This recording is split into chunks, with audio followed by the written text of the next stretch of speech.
Hi, my name is Greg Canty, and I'd like to welcome you to the Win Happy podcast. I love chatting to people from all walks of life about their lives and their careers, about the choices they make along the way to pursue their happiness, and what winning actually means to them. I hope you enjoy these conversations as much as I do. Thanks for listening.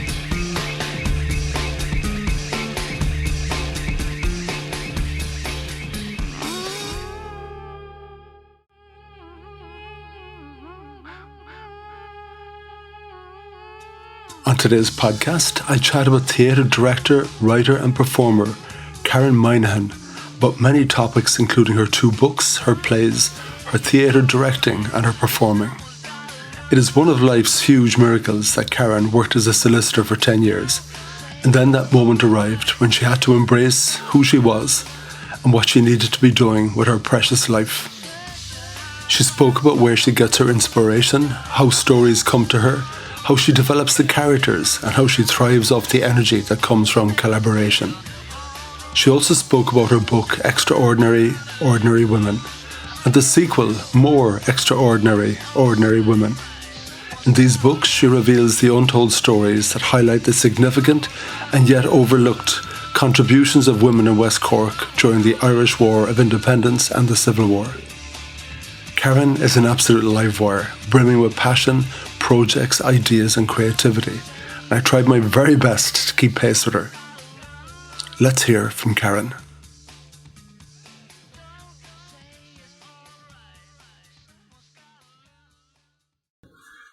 Karen Minihan.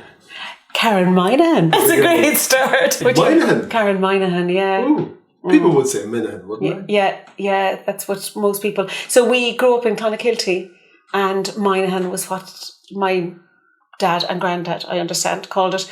And so there's a small pocket where we're known as that, and other than that, we're Minihan. Anyone who reads it says Minihan.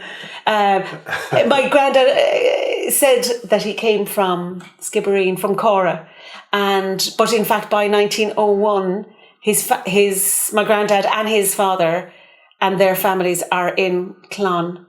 Well, that family and the children. My grandfather was, I think, maybe a teenager, or he was a painter decorator at that stage. But I understand that we came from Cora and were in a farm in Cora. So when I moved here, I had this sense of seeing the view that he had been seeing, or the family had been seeing. Interesting. So if I ended up sitting next to you on a plane. Yes. And we get past the orange juice and the peanuts. And I asked you, what do you do? What would you say to me? So my standard answer is, what is it you want me to do? So I describe myself as a theatre director, writer and performer, mostly in that order. And it kind of depends then on what I'm doing at the particular time. I have a huge love of directing plays, of that process of directing plays. And I suppose I get to do it, at the moment I get to do at least. Currently I'm writing, so I'd probably describe myself as a writer. Writing and sometimes a performer. I do little bits of performing all the time as well. If you weren't a writer, would you be directing? I suppose it's to do with kind of opportunity and the other, balancing one's life in the sense that I had children, I was rearing children. And so the amount of energy that I need to be a director, and the amount of energy one needs to follow that career anyway, and where you need to be for it, is just the energy of it. I think it was easier to be a writer. It was somehow more manageable to be a writer. And I suppose I felt I kind of got into that particularly because of kind of rearing my children. And then I suppose there was a period for about 10 years, myself and a friend, Terry Lieber, were writing and performing the Eileen and Marilyn experience. We did 10 different shows and we travelled all around West Cork presenting them, often for fundraising events. And so that got us very much into writing and into writing shows and these characters and that kind of thing. So we were very practiced at writing that, actually. Yeah, because I imagine there's a big difference between directing your own material as opposed to picking something off the shelf and we'll run a series of performances for a while. Yeah. Unfortunately, I suppose the one opportunity I had, I wrote a serious monologue that again did the rounds, and in around 2015, 2016, it was called Eileen. It was based on this comedy character that I had been working on with Terry, and it was a serious piece. She was selling Tupperware. She's a middle-aged woman, separated from her husband, but didn't want to be separated. She wasn't able to have kids, and the work that I write is very balanced between pathos and comedy. I love that balance of so like I'd have something incredibly serious and evoking great emotion, and then I would balance it with something like that would just hopefully send the audience laughing. Such as recently we've actually been back writing, myself and Terry, and I've been talking about, I have a piece where we're going through, my mum, Mammy, features very strongly in it. Mammy has had to go into a nursing home. It's that, that moment that's really hard. Eileen has seen her behaving in a way that's unlike Mammy, and she's aware that Mammy is getting worse. So she's talking about that event, and then she says, and of course Tupperware went bust. Because Tupperware was huge in her life. And that juxtaposition that is bizarre, and that audiences love. And then he brings them down with you into the pathos and then whacks them into laughter, hopefully. So I suppose in general, I would love somebody else to direct me in that. So up to now, what am I trying to say? You asked me a question about whether directing my own material versus directing somebody else, and I've answered a different question.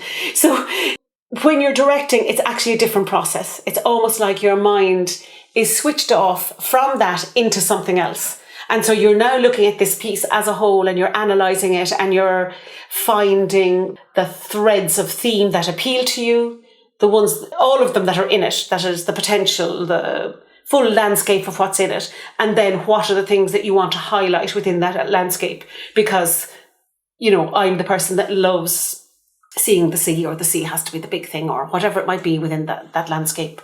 That's the role, and I think it's a different mind process. And then part of the role of a theatre director is that you are holding the creative process of this play, so you are forming a relationship with the actors, forming a relationship with the designers, and possibly the writer, and then creating something together that will give everybody their chance to bring all of those creativities together, because that's really exciting. I love the idea of people's creativity bouncing off each other. Do the characters change when you're directing that play for the first time? Do they change from how you've written them? Yes, they definitely shift and change the entire time. As you're writing, you definitely have a sense of what a character is going to be. And as a writer, you're writing this character, and you need to know everything about the character. One has the background, and you understand the character in your body, kind of in a similar way to when you're as an actor, you somehow kind of embody it as well. And then as a director, what's interesting is there's a couple of things in answer to your question. There's a thing like you will always shift and change as a character anyway, because you're learning, and you're learning in communication with the person who's with you, acting it out. But what I find fascinating actually is that I go in as a director thinking I know what the character is going to be like. And then Greg comes up and plays the role of Charlie in the play, and Greg has brought something completely different. Do you leave that role, do you? I do. Yeah. I love that actually. that I find that inspiring, thematically, I want to get something out of it. You know what I mean? So I will definitely discuss with the actor as to what this, we'll go through what the character Charlie, and why we come up with Charlie, but anyway, Charlie it is. Here he is. Here he is. Yeah. Welcome, Charlie. He's a podcaster, is he? Yeah. So you definitely need to be ad idem in terms of what is it you're trying to achieve. But like the idea of allowing an actor, like, I mean, the actor must bring themselves, their history, their skill, their talent to the piece. And I love that moment where I'm not expecting it and something is taking me and you can go with it, that's something wonderful. Yeah, that's really special. So it's an organism, really, isn't it? It lives and breathes and can evolve and change a little bit. Yeah. That's definitely what I find exciting about it. What you discover within it, it feels like you make something bigger than what you anticipated, almost. Once you allow that, once you give space to it, that whole thing of space of... There's something about the space of things that I find that I'm very interested in. I feel a blog coming on. I feel writing, actually, because I need to... There's something about allowing things to happen. It's giving it the attention, giving it the chance to breathe, giving a person space. You know what I mean? There's so many layers in it. And I suppose that, coming back to your question about would I be a director, the difficulty with it is that once it starts, one becomes absolutely absorbed in it. It's a 24-hour thing, which actually is a bit tricky for one's family, Yeah, it's like Karen is gone again. Mum is gone again. Yes, Mum is gone again. She's been sucked up into the vortex. Exactly, yeah. And that does make it tricky, it does, because it's a wonderful place, you know what I mean? When you're in it, it's fantastic. It's good to have something that would take so much of you in that way. Yeah.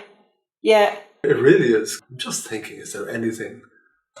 Watching a football match, there you go. Yes, yeah. So you just get total, my God, you're living and breathing it and you're nervous and... Yeah. You're totally and utterly consumed by that. I suppose that would... beyond that, can I think of anything that would... maybe in a work situation over something, but not to that degree. Okay. Coffee break comes, or time for dinner, or go for a walk with the dog. But something consume me to the point where I'm gone. Yeah. I don't think so, but obviously in your case that absolutely does happen. It does happen, yeah. And I think, as in all these things, there's a balance in it. And the more you do it, you know what I mean? I suppose if I were directing more plays all the time, that you would find your way of being a bit more balanced about it, because you can't, no more than an actor who's on every single night. You have to find a way to be present for your family. Being present for your family is a good thing. So your process with writing and developing characters, what starts?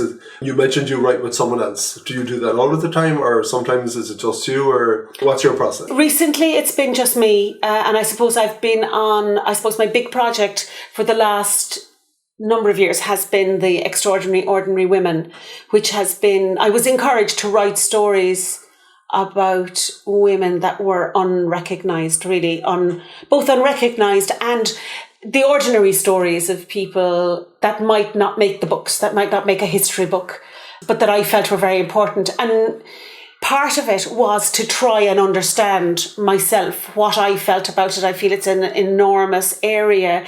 And actually, I don't think we've processed that time 100 years ago.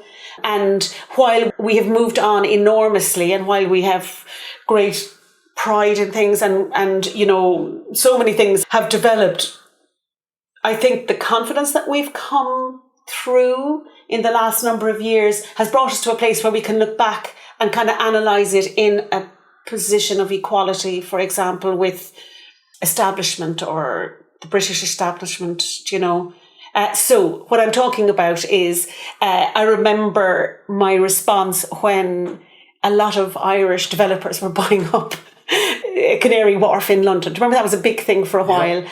And you kind of thought, oh my God, we're going back to buy it up. For the first time, there was a sense of actually, there was an equality there or something. There was a sense that, like even that time that the Queen came, that there was, all of a sudden we were welcoming her into our space, and that she had respect for that. There was, all those things that have developed. And yet, if you have something like the small schools, a campaign like that, Irish people just go bananas, and they're inside and you'd see TV programs of people inside in rooms where they're just getting incredibly passionate. And it's almost like that. I don't understand what it is about it. I think it's about a sense of identity, and it's about a sense of not being trodden on and not being, it's just all of that was fascinating.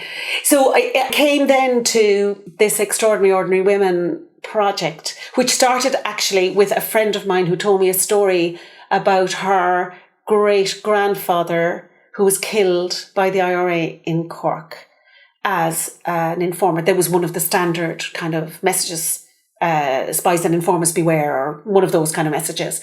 And there was no evidence at all that he had any involvement, except that he was a Methodist. He was a prominent person in Cork City. And he was killed, and his daughter was the only one of his family who was remaining behind in his household. So his wife had died early.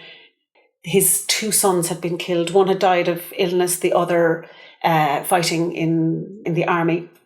And his daughter was remaining behind with her stepmother, and she had a stepmother and stepbrother, all right. And just the implication on her and the implication on her grandchild, then when her grandchild went to tell her that she was getting married, like maybe 50 years later, and she was marrying a Catholic, and it was the Catholics had killed the granny's father, and I was thinking, oh my God, because my friend is such a lovely person, sensitive, so that had an impact on her. And I was so I ended up writing a play about that, which might come, and I called it Triskelé Reconciliation. So there's 3 characters in it, and there's a young person and then 2 older women in it. And so the idea is that the 2 older women are reconciling, probably through the young person, and they create this Triskelé, shape between them, all of that kind of stuff. So that started with a nugget of a story. That started with a nugget of a story, yeah. And obviously you have to do your research and all that kind of thing. Yeah, but then you have to develop the characters of the individuals. You have to imagine those precisely. Precisely, yeah. So at this stage, what I am doing with that kind of work is that I will do the research. I now have done lots of research using the Bureau of Military History information. I would talk to historians, local historians probably. I would talk to the family. I would try and talk to the family. Because sometimes, even though you might not get information from a family, you get a sense of the people. You get a sense of their way of being, or their generosity, or just their determination. That's wonderful, actually. That's a really special thing. So increasingly now what I'm doing is taking that story as inspiration and writing a play around it. That's what I'm playing with now at this stage. I have 2 done and another one on the go, and I'm kind of playing with that to see where that will go. That's a huge project.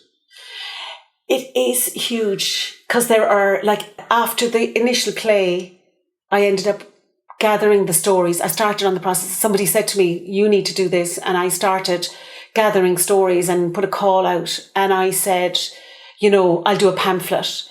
And the pamphlet became a booklet, and the booklet became a book. And book 1 became book 2. And then as well as that, I'd be writing, sometimes I'd be just upset about something. So I'd end up writing a poem, or I ended up writing short plays as well out of both of those books. And so it has grown legs and tails, so it's a massive project. So that one play, how much time between the writing and the forming of the characters and before it sees the light of day anywhere? Yeah, you could. So back to space, I would start the process, and I would do a bit of research, and I would probably do quite a bit of research first. I might then do some site visits. You know what I mean? I took photographs of this very first play I was telling you about. I took photographs of the graveyard where the man was buried.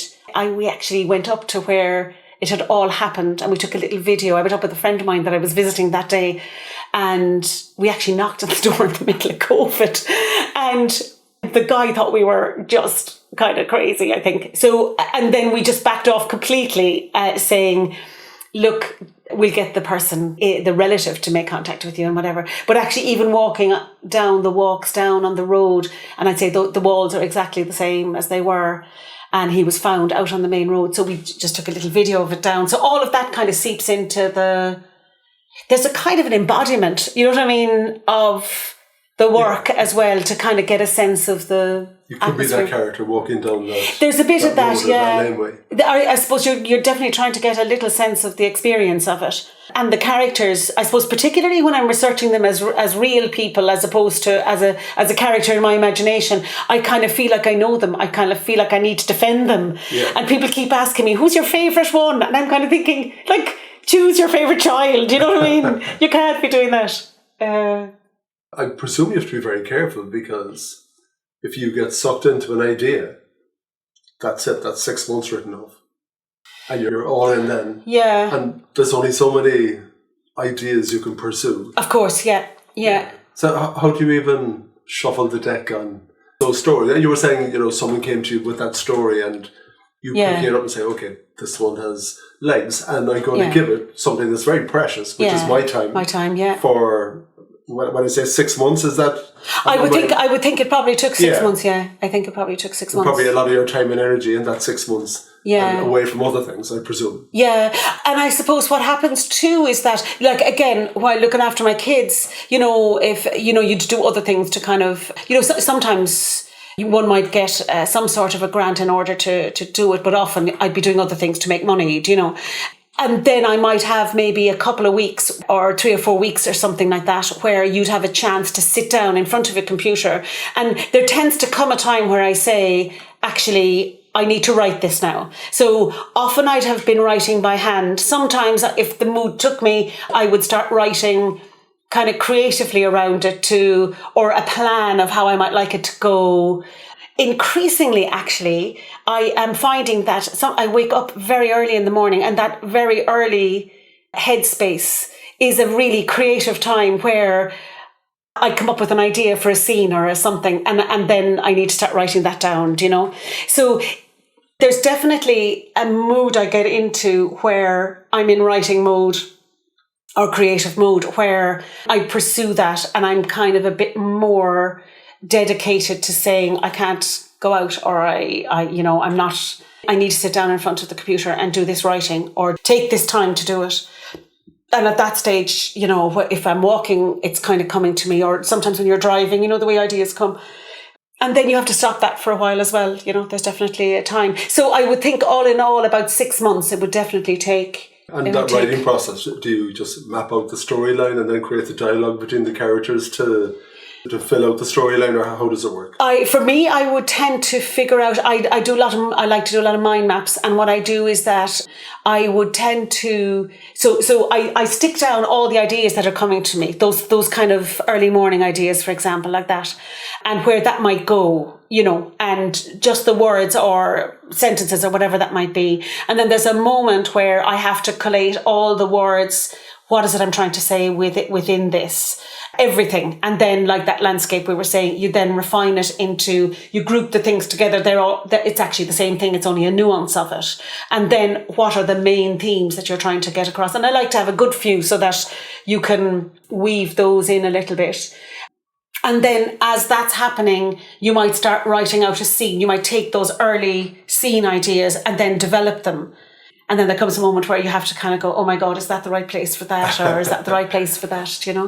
It's complicated, because obviously if you have something there, then all of the plotty kind of things has to go with that. And if you change it, if you shift them around, it still has to. So there's a sense that you're working on a character, you're working on a flow of energy. I'm big into flow of energy. That's the easy bit for me. But the plotty things are the bit that are a bit more of a challenge, that I have to actually work really hard to get those right, Talk to me about the flow of energy, as you were saying. So the flow of energy is just as there's different levels of it. It applies to a line of dialogue. So you need a nice rhythm or a flow or a cadence. I heard it described recently. You need the space around it. to let it have its impact, or does it need impact? Are all of those lines just showing what's going on inside, actually? And then one scene needs to flow into another. There's a kind of if you have a high energy thing, it needs to shift down. And of course you have your classic graph, where you start and you build it up, and then it crescendos into the height of the mountain, and then it comes back down the other side. Like, that's the classic. And then, so you're playing around with that a little bit. I like to keep an audience kind of pretty alert.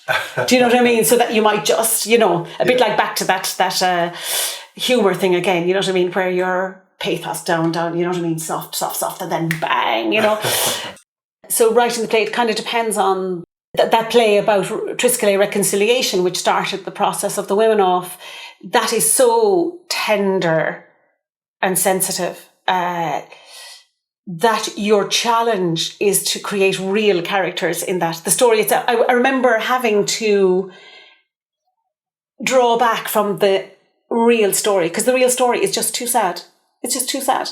So you have one element of the story that has the impact then on the characters, So that's one thing, and you create the energy. It's the youthfulness, actually, where the energy, and it's kind of metaphorical as well, you know what I mean, in terms of the country and the energy of it, that kind of stuff. That's certainly thought would be striking me or whatever. But in writing these plays at the moment, again, the play that I have there sitting to write is so sad. It's addressing the violence against women during that time, and the impact that has.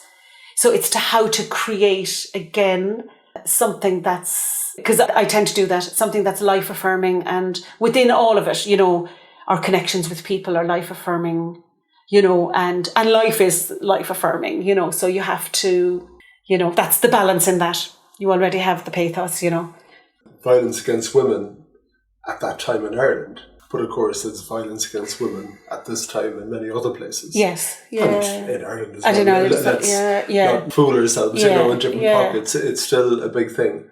Yeah, I was on with Neil Prendeville on Red FM. There was a report that came out, and the levels of violence against women by men is increasing. Yeah. There's year-on-year reports and everything. And it's kind of really bonkers. 2025. There's a lot of male bravado out there, and they're asking and wondering, is that part of it? The Conor McGregor, Andrew Tate, all that kind of thing. But as a topic, that was something that you grabbed and you chose. Yeah, definitely, because I suppose, constantly I would say about these stories, about all of the stories around women, that they were unspoken. They were stories that were sometimes told within families, but often not.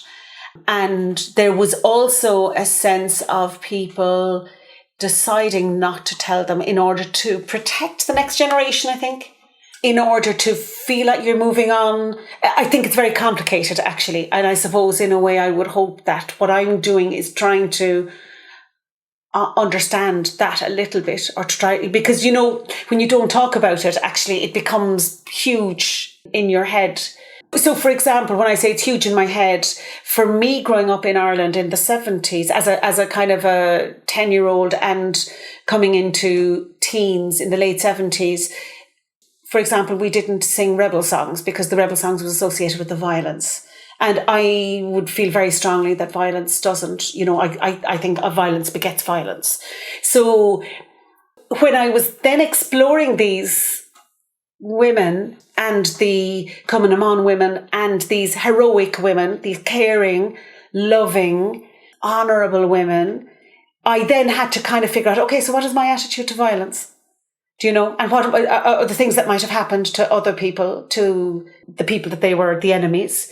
So in a way, I don't have the answer to that, because I ended up doing a performance as well. I did this performance explaining what it was like as a process, exploring all of this.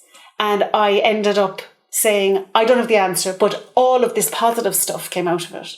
And all of this negative stuff, like the secrecy and the violence and the horror and the shame. And I have no answer to that. But that is what is the legacy for us, and that's what's there. And somehow by saying it, has allowed me to start singing those songs again, because I can sing them in a context. And I guess in a way, when people are living through those times, you're either passive and keep your head down and stay away from things, or you need to play some role in making a difference or sorting something out, based on your interpretation of right and wrong and who's on which side. And you're either passive or you're active. Yes, yeah. And I presume a lot of these women decided, well, we need to be active, regardless of what side they're on or how that activity ended up playing out, I suppose. It's really complicated, but we're kind of the same now in many respects. Yeah. There's so much going on. Yeah. And it kills me that we're so passive. A lot of us being passive, I think, is down to this thought that we can't make a difference to anything. Yeah. It's just pointless. And then if you are going to be active and try to make a difference, what does that actually look like? Yeah. And maybe people make wrong choices about those particular actions that people take and judge them after. Yes. But at least you weren't being passive. Yes. Yeah. Yeah, that you had to... yeah. I wonder again, is that part of the legacy thing too? Is that the legacy of how hard it was? So you have the disappointment of what happened at the end. You have a real feeling of, like, the Cumann women, the vast majority of those were loyal to the anti-treaty side. Yeah. So, and then one of the things that really shook me was the fact that Siofra Aiken, a historian, had a statistic that between 50 and 70% of Cumann women emigrated from Beara and South Kerry in around 1922-23, which is a staggering amount of women. And she said, where are their stories? Where is their connection? Where is their voice? And you kind of think, like, we didn't know that. What, like, the trauma of that, where does that leave everybody? And we then come down, not so long ago, maybe 2 generations later, 3 generations possibly. And how does that look then about getting involved in violence, about responding to it, about finding... And the problem that I see with the violence is that there's a side. You choose a side. There doesn't seem to be any place for nuance. What about, where do the poets go? Or the people who don't want to other the others? The other side, it's very tricky, and I find it, one should be doing something, and yet what is it that you can do that shows a nuance or something like that? Yeah. It's probably a frustration that I have to do something. This needs to move on, this needs to solve itself in some way. So I take all of my understanding of the world from wherever you gather that understanding. And, yes. And that need to be positive and do something, I presume. Where are you from? I grew up in Clonakilty. So I moved to Cork briefly for about 7 years, and then came back to live in Schull. So I am West Cork. I'm very Schull at this stage. I have a huge connection with Clonakilty. I have a huge connection because some of my family are still there. Were you in the town or were you? We were in the town. We were in the town, yeah. We were townies, yeah. So you remember DC's? I do. My father worked for DC's, yeah. Oh, what was your dad's name? My dad's name was Michael Minihan. Michael Minihan. Well, yeah, I was the financial controller for DC's. Then I became the general manager of DC's. Really? Yeah. In Cork? Yeah. All right. So I was down at the Clon Depot. Oh, yeah. Quite regularly. Really? I remember rolling in one day, driving down from Cork and wandering in at like 11 o'clock, and all of these bicycles were flying out of the yard. Yeah. Sure, it was all the boys going home for their cup of tea with Mammy. And I remember saying to one of the guys, "Oh, well, will someone come for lunch with me? Because we were down there for the day." "Oh, no, I can't. I have to go home." You're like, God almighty. Yeah, that they were all going home for their dinner. And even the more senior people there, Yeah. I loved it. It was a lovely, lovely place to work. Yeah. Dad worked in Clon and then ended up I'd say he was in Cork for about 10 years maybe. He was, what did he describe himself as different depending on what day it was. He'd describe himself as a credit controller, and so he would go out to occasionally go out as a commercial traveller to the pubs as well, looking for orders and stuff like that. But he was involved in the credit control side of things, Collecting the bobs, yeah, exactly, yeah. So Dad worked for DC's and Mum was a teacher, so loved teaching and taught all her life, and was the principal of the junior boys' school in Clonakilty, what's called Scoil na Muchalí now. And beyond work, your dad, did he have hobbies? Or my dad was massive into golf, so he retired a little early at 61 and had another career in golf. Then at that stage he was a member of the Munster branch of the Golfing Union of Ireland, so he would have gone all around Ireland then, organising golfing tournaments and stuff like that. So he loved it. Yeah, for all the publicans. Yeah. Exactly. Oh, it was perfect. Yeah, the golf outings were the things that we used massive. Sponsor and all that kind of thing. Oh yeah, but this was afterwards. Then again, you know what I mean. That he got into he loved rules, so he would have the enormous rules of golf, like 1985, which was a tome, and you're kind of thinking, oh my god, you are a nerd. You are a nerd, exactly. And then both of them were hugely interested in drama, actually. So, be huge followers of Rossmore, Kilmeen Drama Society out in Rossmore, and then would go to the All-Irelands every year and all this kind of stuff, you know what I mean? So they would have, and singers as well and all that kind of stuff. Yeah. So were you happily sucked into that world, or did you resist it? Oh no, I was I was in it all in. From day one. I was all in. I was the one shoved on top of the table to sing for the Yanks whenever they'd be around. You know what I mean? And delighted. And that's what I remember from my school days and my Christmas concerts in primary school and concerts in secondary school. I was in all of them. Yeah. Loved it all. So am I right in saying you ended up doing law? I did law, yeah. How, I did law for in the name years, of God, did this happen? I don't know. What were you thinking, Karen? What exactly? Well, I knew I was in trouble the day a friend of mine came in and said, you're dressed more like the manager of a band than you are a lawyer. And I was glad he said that. Thank you. Yes, I did. I said thank you, but I thought, what am I doing here? And definitely, now, in fact, there is part of the analysis and the thinking that I actually liked, that kind of training into that. There's definitely something in that attracted me or appealed to me. But yes, what was I doing it, Greg? You're very right. It was Did you enjoy even a minute of it? Maybe college life. Not really. I enjoyed the people. And I have a capacity to enjoy myself, and I have a capacity to enjoy new things. I do remember sitting after a month going, what am I doing here? And I didn't act on that. I wasn't living in Cork. I was living at home because my dad was working in Cork at the time, which meant that he was driving me up and down. Because in law, for the first couple of months, you did 10 hours a week and you were supposed to study then after that. But sure, I was having coffee, meeting people and loving UCC. I was around UCC recently, just looking at it because my daughter is thinking of going there. It's a fantastic place. Oh my God. It feels nice. It is a gorgeous place, yeah. And just the library and the access to knowledge and that's lovely. That all appeals, certainly.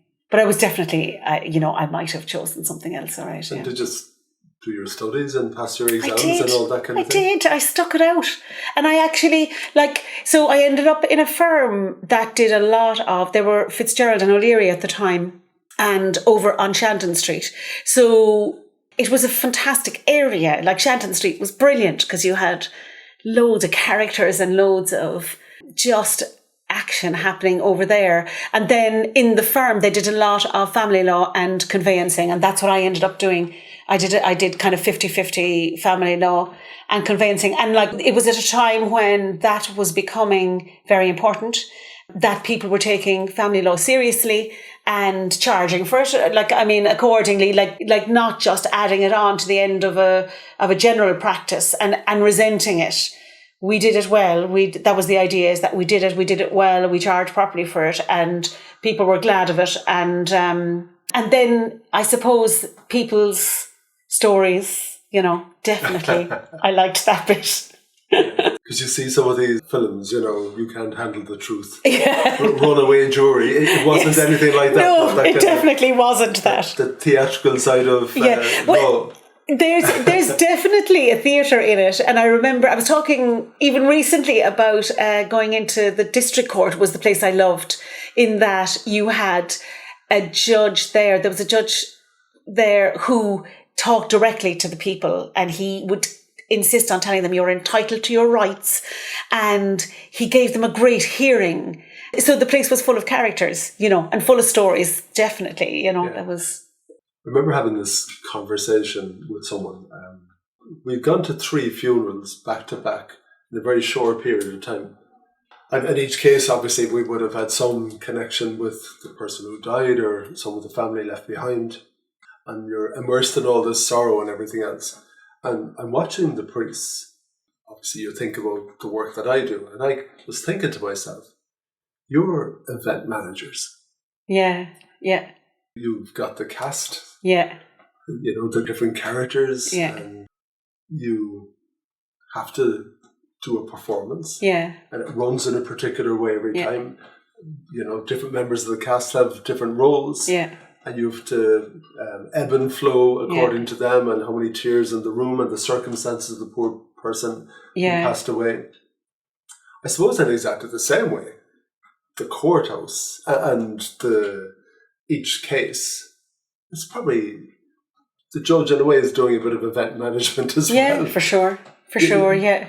With all of the tension and again the different characters and the acting. And the acting, yeah, absolutely. or trying to make sure who's telling the truth and who's acting. Yeah. I suppose what I liked about this particular judge, Judge Clifford, was that he, was aware. I think, there's situations of great power, actually. And I think that he was aware that people needed to feel part of it. Actually, I felt that was very important. So when you go into the other courts, the circuit court or the high court, it's much more about the procedure. And then you have at the time you had the barristers with the wigs and gowns, and not always in that now. So it's definitely theatrical, definitely. Yeah. So how long did you do that for? I did it for 7 years. Yeah. I was qualified for 7 years, and then I had a couple of years as an apprentice before that. Yeah. So I was about 10 years. Okay. Yeah. That was long enough. That's a full-on career. It was a long enough, yeah. I did go to somebody in the middle of it, a career guidance person, and she said to me, sometimes, Greg, you kind of think it's so obvious. The woman said to me, "What are you doing here?" And I said, "I want you to tell me to be in drama. I should be in drama." And you're kind of going, but it was also a different time, It was a different time. And sticking at something was much more important, and having something that was recognised, either as permanent pensionable or as a good job or whatever, that was... Yeah, there was huge unemployment. Yeah. There was in the 80s, yeah. And you were lucky to get a job. Yeah. And part of that luck, I guess, was choosing a career where you think you would get a job. Yeah, yeah. And Jesus almighty, if you got the job and you were earning money, you held on to it for dear life. Yeah. I always had that fear about, would I be able to get a job that would sustain you up until retirement? Yeah. Imagine even having that thought. Yeah. Should the young guy now? Yeah. God almighty, they couldn't even relate to that. Yeah, for sure. So what made you pull the plug in the end? So what made me pull the plug was that I couldn't figure out what to do. I couldn't figure out where I should go. So do you know what made me? I came down to Skull actually for a weekend, and there was a fantastic festival here in February of every year. It was called the Mehel Festival, and I went to, I'd say, 2 or 3 fantastic talks. Brendan Kennelly was reading. Julian Neuberger had brought out a book. She's on being Jewish. She's the Jewish rabbi, and there was something else. It was just fantastic. And I remember I had read a book. It was First Nation American Indian book of kind of thoughts for the day. And one of the things it said is, don't try and figure out everything. Just figure out the 3 important things. And I was standing looking out over Skull Harbour and saying to myself, I need to stop working. That is the big thing that I need to do. I need to stop working as a solicitor, and I need to live near the sea. I need to be close to the sea, and I need to know how I'm going to make money. And that was the decision made, and it was the best thing I ever did. But they were biggies. They were massive, yeah. Weren't they? They were huge. You had to figure out? Yeah. Because I presume at that stage you were into some sort of a life with maybe a house or a mortgage or whatever. No, actually I hadn't. Okay. No. I was 30 at the time and I didn't have... We were renting this fantastic house on Collar Road. It was just gorgeous and we had great fun. I suppose things had started moving along. One of the women there my friend had got married, Una got married. So that things had shifted and changed a bit. But we just had an amazing time in our 20s in that house. And then around Cork as well, because there was a lot of, the film festival was on and there was theatre bits going on that I was involved with. I had also been involved in, there was a musical group called the IORC there. And so I would have done maybe 3 or 4 performances in the chorus in the Opera House. But I could never do anything else because the balance of it was just too much, So I would have been doing lots of singing but I just needed to stop that, and that's what I did. And then I knew that I couldn't live around there and not have money, so I just decided to take a complete break and came to Skull for 6 months, Greg, and here I am. I'm doing nothing for a while. I'm doing nothing for a while, yeah. So I started writing then, actually. In my doing nothing, I started writing. And was that part of the figuring out, was it? Yeah. Well, in a way, it wasn't that. I knew that I wanted to write. I had been directing with Kilmeen and that. I had directed a couple of things. When I moved down, I was still directing a 3-act play with Kilmeen as a kind of a fundraiser for the club, for the drama group. So I had my finger in those pies all the time, and then after that, I got into the drama group here in Skull. But definitely, it was just to give my head some space, But I presume all that work was, lots of voluntary work. Oh, yeah. While at the same time practicing and perfecting your craft. And absolutely. Yeah, absolutely. That's real win-happy stuff where you make a big decision to change what I'm doing because I need to be happy. Yeah. That's the essence of that idea. Yeah, it is completely. Completely. I would never, in a way... That language is so modern, isn't it? So contemporary. I'm not sure I would have used that at the time. It was a big deal. I know it was a big deal because my dad had a chat with me, came up to have a chat with me to see if it was a good idea. Are you for real? Yeah.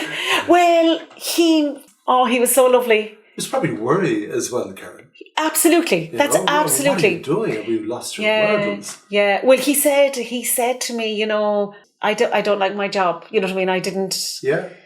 But I kept at it because we needed, and it was a conversation. It wasn't like trying to lay down the law, but they were definitely worried, for sure. And then my boss inside at work was so jealous of me. He said, you're just driving me crazy. All you're doing is smiling since you told us and made that decision.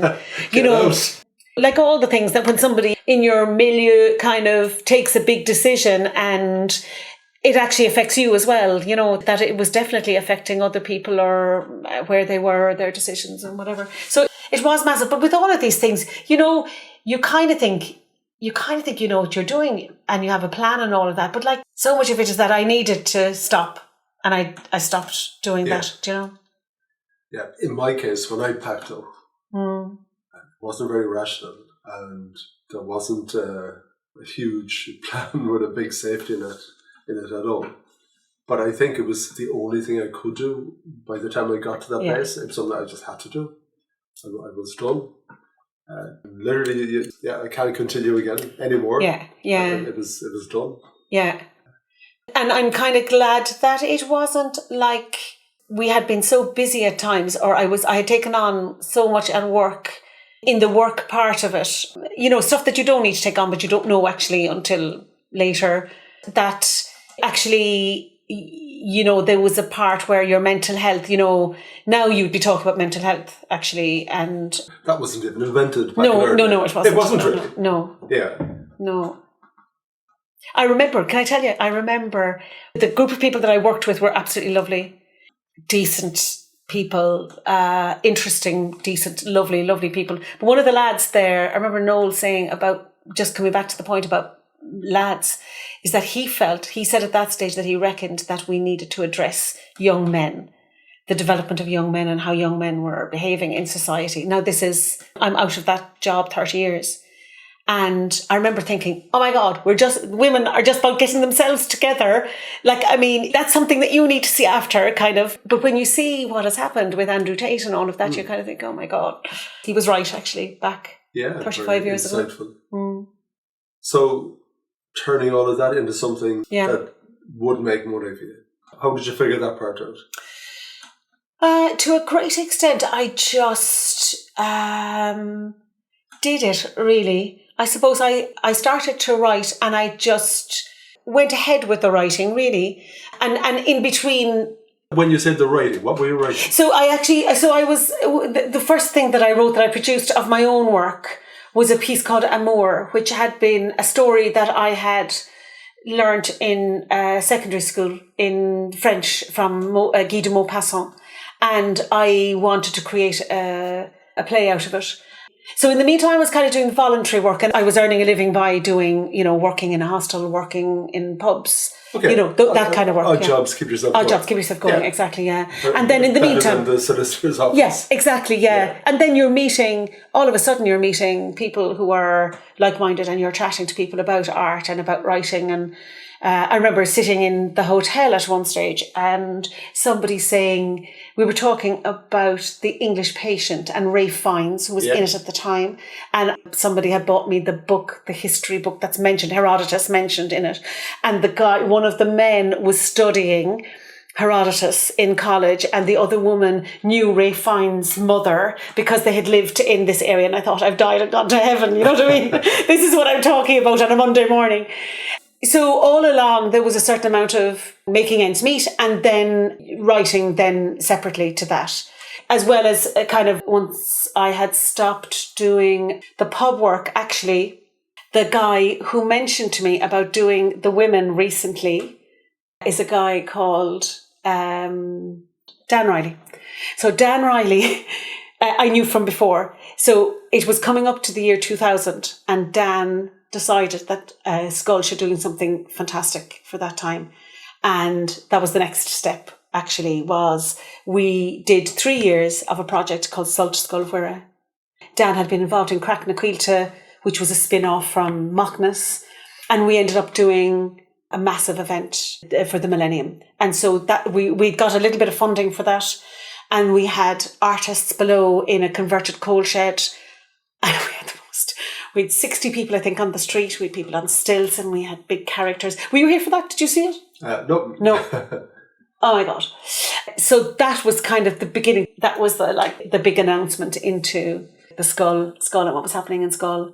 We did another project kind of in May where Fionn McCool, a big, huge puppet, came down from Mount Gabriel, and we had done work with the kids and all this kind of stuff. And then there was somebody else did another project for Halloween. So that work kept me going for a while, and then I started teaching drama in many schools, but maybe 8 or 10 schools in West Cork. I went around doing drama.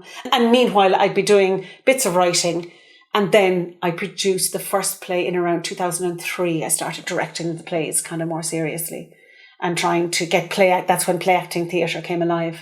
Was that your creation, was it? That was my creation with a couple of other people that I was working with at the time, yeah. So there's been a couple of women who've been involved in that almost from the outset.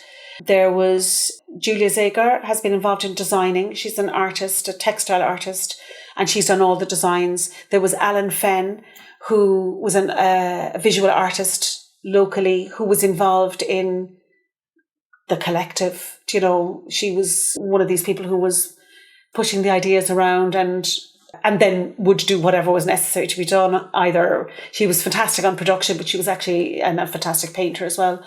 And then Terry Lieber, that I do the comedy stuff with as well, she would have been involved from the outset as well. So that kind of group company has continued for that time. So actually, we're over 20 years now. We forgot to celebrate it.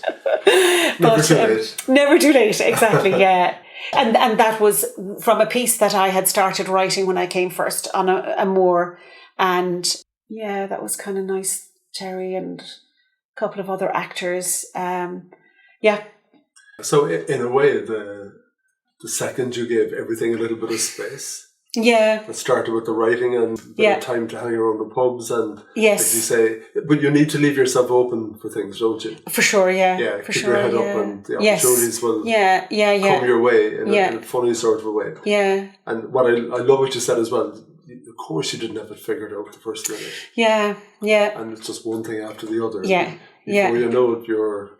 Like, I mean, even with the Extraordinary Ordinary Women, you know, one small thing has led to a much greater thing. That's now 26 women and a play at one end and smaller plays coming later and just something bigger than that. You know what I mean? Connections with people right through West Cork and a clarity in my head about what it is I'm trying to do, even though I'm not entirely 100% clear either. You know what I mean? But you put something out there. You put something out there, and that'll live and breathe in its own way. Yeah. And open other doors. And open other doors. And actually, one of the loveliest things, so two things happened in the course of this that I hang on to. One is there was a woman who performed one night. And, you know, as a performer, one has to get over this to a certain extent. Get out of your own way, I find sometimes. But you're constantly checking were things all right and, you know, was it okay?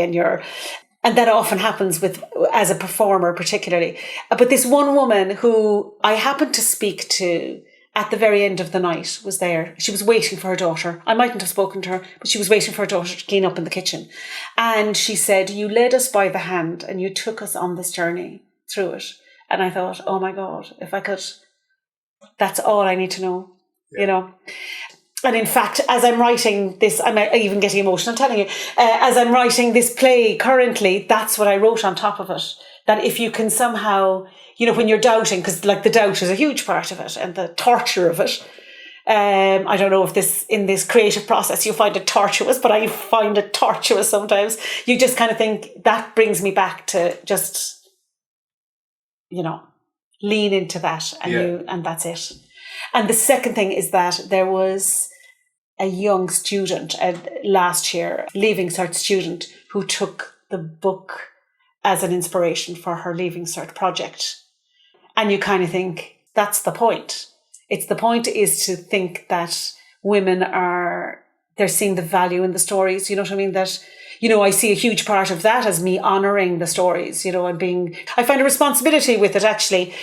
And again, I need to get out of my own way sometimes with this. I do think you have to be very sensitive to people's stories. And because they're the true ones, you know, whatever about me saying I'm using this as inspiration, that's a different matter. I can take the blame for everything that doesn't sit well. But if it's somebody's history, it has to be right as you can make it. And it has to honour and respect people, you know. So isn't it so lovely that those people communicated to you? They were feeling.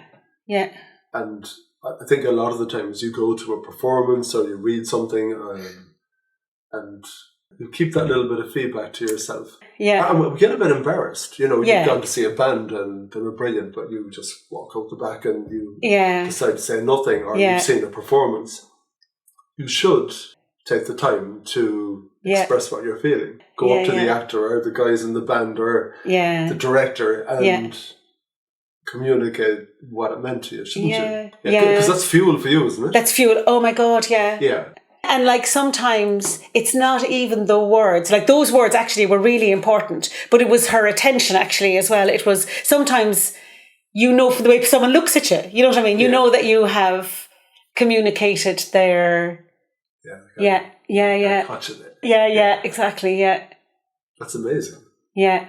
So as a performer sometimes where you know you've moved somebody or touched somebody, I know that, say, one of the other piece that I did with Eileen, that in that story, her not being able to have kids, and in the course of the thing, she's getting totally wound up. And again, I'm balancing this humour and I'm saying, okay, so now look on the calendar, on the calendar, this is when we need to go into the bedroom and whatever, right?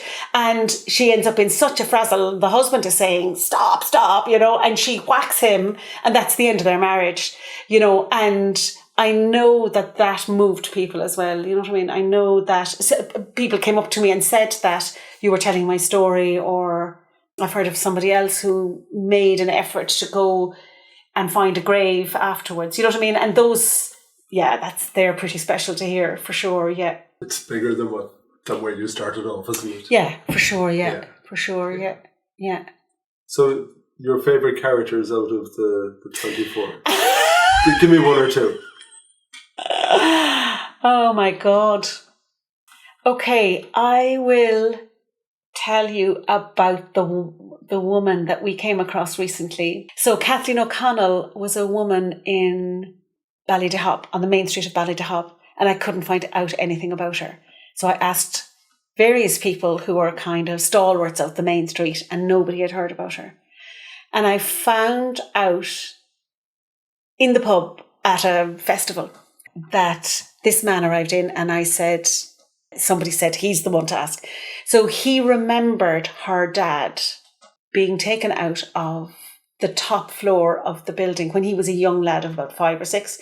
He was taken out of the top floor in the coffin, down a ladder, a man at the bottom and a man at the top. So he remembered the dad, but not the daughter, not my woman. And one thing led to another. Kathleen's story was covered by Clodagh Finn in the Irish Examiner last November. Yeah. And her cousin, Kathleen's first cousin once removed, arrived to my door to say that he was related. And we went on a skite one of the days, brought over to her. She's buried in Bantry, and her name written on the headstone, and her dad's name and all the people that we were aware of. And then he took us to where she would have been carrying out some of the stuff that was going on. So she was a member of Cumann in the centre of town, and her uncle lived in what was their family house, a kind of like a mile and a half outside of town up the Bantry Road, kind of tucked in off the road. The most incredible setting. It's now a ruin. Just beautiful setting. And again, you're just in that space of our Kathleen, that we had found her, and that she went to America briefly and came back. And I'd say she didn't end up very happily. She didn't marry. She was such a feisty woman. She was hiding stuff, like the usual stories. That's not unusual, but like she was hiding it. She was eating bits of paper when the lads were coming to the door. Her house would be raided regularly. There was trucks of lorries arriving and raiding her place. She walked down at one stage and she had some revolvers in her basket, and she had a loaf of bread over it and a head of cabbage, and she persuaded them that she was going to feed children. So she must have been a good actor as well, She had to be. Yeah. So I just love that we found her, really, and I just love that sense of, there's something about the placing. I have a big sense of place, and that we placed her back in the home place in this landscape, and that we remembered her is kind of important. And I'll tell you a skull story, which is Helena Haggerty. So she would have been a little unusual in that she was a little bit older. I think she was in close to her 40s. So she would have been, she's related, her relations are still around Skull. So I knew that she had relations or whatever. But she was the matron of the workhouse. Now, she didn't finish primary school. So she was still the matron. So she must have been some woman. She must have been well able. And very responsible job. And a lot of control, a lot of checking over it. But she was sneaking stuff out for the lads on the run, and they had some crater in there inside. He didn't know where he was. He was inside in the workhouse, and she would have to share her meal with him, so she'd be slipping it under the door and stuff. Anyway, the IRA took him away eventually. They took him out onto the island. They brought him back in onto the mainland, and then he escaped somehow. And so he thought he had been the workhouse. I think he might have recognised the bells or something like that. He arrived back with the black and tans and the trucks. In one account, I think there was it 12 lorries? In another, there was 20 lorries. But however, whether it was 12 or 20, they all rocked up to the workhouse and they all spilled out and then went in search of where he had been. So she ended up confusing them, and so couldn't quite place where he had been kept. And when these women talk about the deeds, I'm imagining myself in that position. So I'm frozen completely, and yet they can behave perfectly normally. And then she'll say a line like, through a mixture of luck and coolness, I got away with it. It's just... Yeah, there was something deep driving it, wasn't there? Yeah. there's something deep driving them. There was also a huge self-worth or self-possession or something, I think, that comes out time and time again. That's what I would call it anyway. I remember asking, because sometimes I think these women aren't remembered, and so I say, so how do we want to be remembered? Do we want statues up? Do we want street names? You go right through West Cork, and you will have in Schull we have McLean Terrace, and we have a memorial to Michael McLean, which he deserves. Out west along, there's nothing to remember any of the women. There's nothing. So far. But I said to one of the women out on Bear Island, I said, what would you want? Would you want something? And she says, we don't need anything. She said, we know who we are. Well, it might start with a book or two. Exactly, yeah. Where can people get the books? They can get the books in bookshops through the website and through the local bookshops. So in Schull and in the post office in Ballyderhop and in Skip. So go on, give me the full title for each of the books. So it's Extraordinary Ordinary Women is the first, and More Extraordinary Ordinary Women is the second. Will there be a third? There won't be a third. But you've run out of women, have you? It's kind of, I will never run out of women. This is the thing. Where did you get the stories, by the way? Do people come to you with these stories once the door opened? Yeah, so people came, I put out the call, and then some people came to me with stories, and then I came across say, Kathleen O'Connell's story, and the theatrics of it actually appealed to me. And recently somebody, like say following the newspaper article, somebody else came to me, and I hadn't dealt with women in kind of around Dunmanway area, so I was glad to have a story there. So that's the one that I'm hoping might be a play, and I always have loads of ideas in the sense that it could be fantastic to have a day of performances, small performances. One could have ones that you walk through and, you perambulate from one performance to another, or you could link it in with talks about it or something, so that, anyway, that will come as well in time. I wondered, do they know each other? They know each other? Yeah. Because it was all pretty much around the same time, wasn't it? Yeah, a lot of them would know. A lot of them would have, a lot of them. And then the same names, for example, the people in charge, the same names come up all the time. Yeah. Yeah. Wow, that's really interesting. Yeah. Does Schull play a big part in who you are and what you do?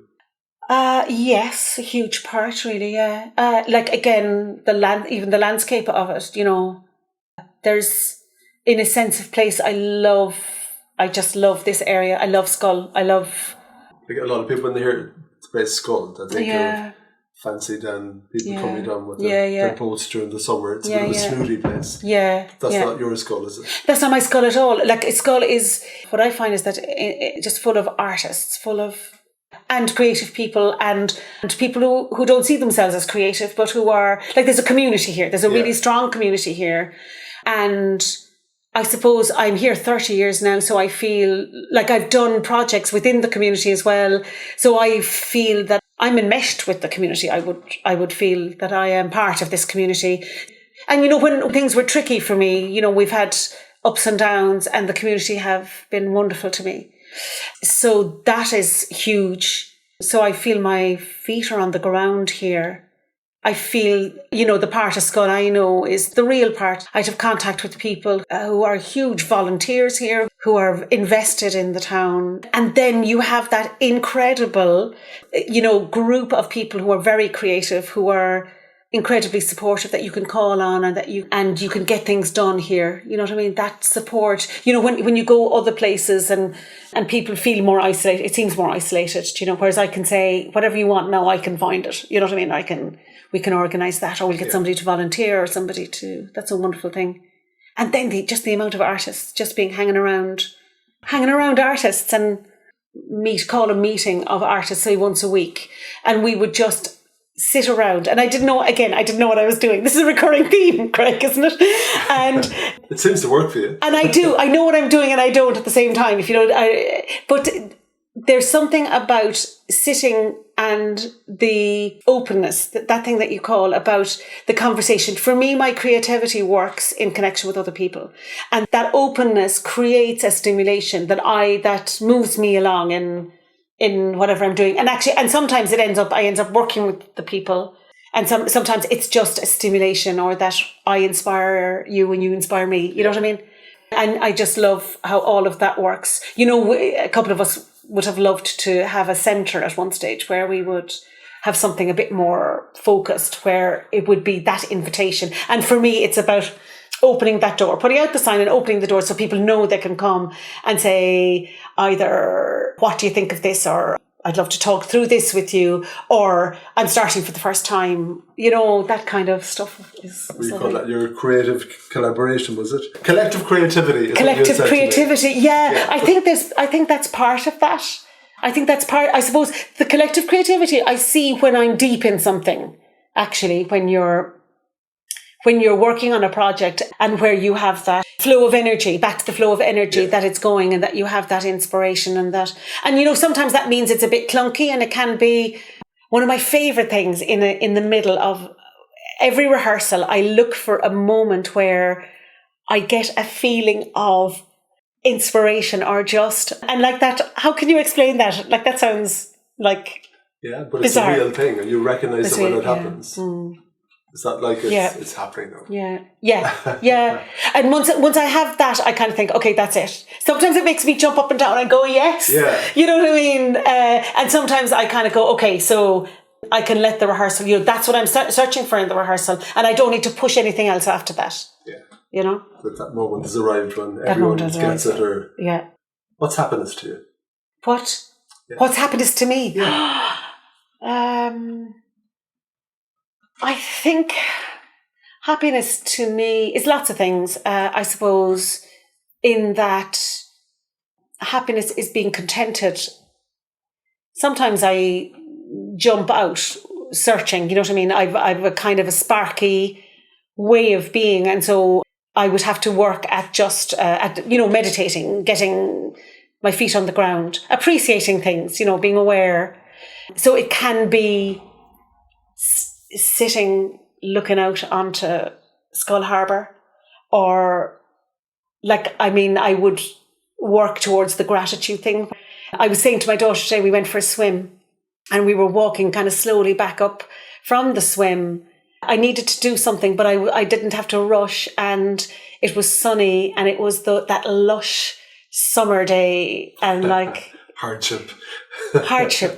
And I'm 5 minutes down, 5 minutes up, you know, that's happiness. My daughter being well is happiness. You know, my daughter being steady, and my son being steady, and my son, they're finding out their way through, you know, they're young, they're 18 and 22. So they're finding their way in the world, you know, that's happiness. Lots of adventures to come. Hopefully, yeah. And appreciation, you know, that it's happiness now is appreciating the summer, settling into a summer routine, because they're working for their dad and for us here at home, and just settling into that summer routine is lovely before the next part, you know what I mean?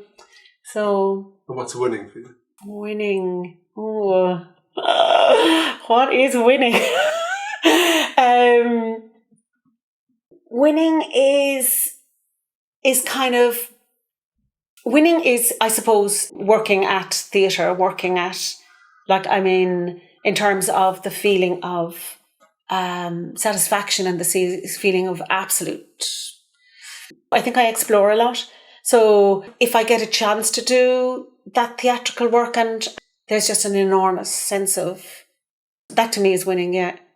It can be, you know, I'm involved in a Scoria tonight where we share stories, and people share songs and stories and prepare and whatever. And it is just that sense of collective gathering.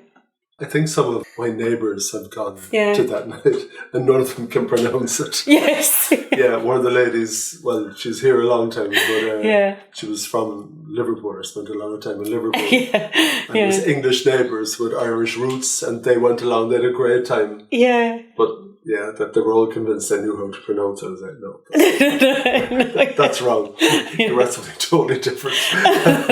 If that's how you're pronouncing it, which is kind of funny. But they had a lovely time. Yeah, brilliant. And I think that they did tap into that energy that you're talking about. Yeah.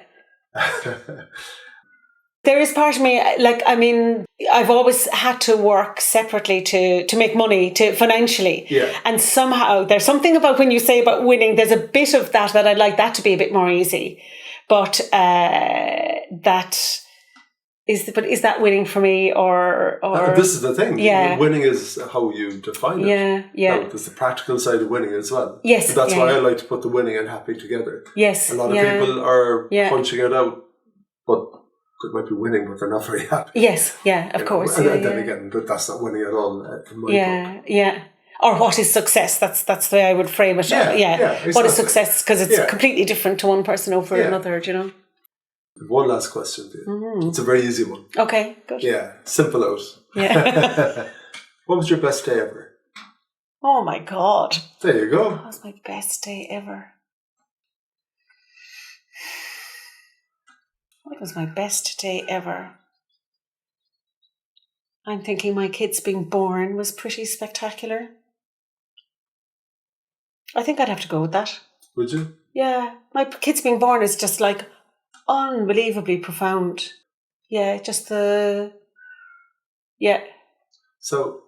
let's put them in the drawer. Yes, Let's not yeah. past that. Because I think that they're colossal days, and in many ways there's worry and, oh my God, will it be okay, and all that kind of thing. Actually, with them, like in terms of a day, just that they were okay. They, you know, I was lucky to have that experience of actually, oh my God, this is incredible. I was aware of how profound, and actually that you can't measure that. You can't define it, actually. Yeah. And in a way that, the flip side of the other extension of that conversation is that we lost a baby. We had a stillborn baby that has been massive in our lives. And that stays with you forever, doesn't it? Oh my God, yeah. Well, she's as much a part of my life as everybody in it is. You know what I mean? So, and when I say about Skull, you know what I mean. That was a moment where we were utterly embraced by the people here. You know what I mean? Minded by the people here. You know, in that, and you learn to live with it, but it never goes away, you know what I mean? Yeah. You changed it forever, and I think it's something that's dismissed by a lot of people in a way. Yeah. Which is incredibly cruel, I think. And misunderstood, maybe. Yeah. And I think more and more it's really, people are recognising it, for sure, yeah. I certainly wouldn't have experienced any of that. I suppose what I did experience, which I wrote into the play, was that there was people with small babies, and they moved their babies away as I approached, and it felt like a rejection of me. Perhaps they thought they were minding me, but it just felt like actually not only dealing with your absolute grief that's overwhelming, but there's other small things that you kind of think that didn't have to happen, Now 20 years on, because she would have been 20 this year. So it was a girl. It was a girl, yeah. It was a little girl, Sorcha. Yeah, she would have come in between your other two kids, is it? She came in between, Michael was first born, Sorcha, and then Niamh. Okay. Yeah. Well, maybe we'll do a cheers for Sorcha. We'll do a cheers for Sorcha. And thank you for coming on the podcast. You're very welcome. Thank you so for all those interesting questions. Yeah, you're welcome. Thank you.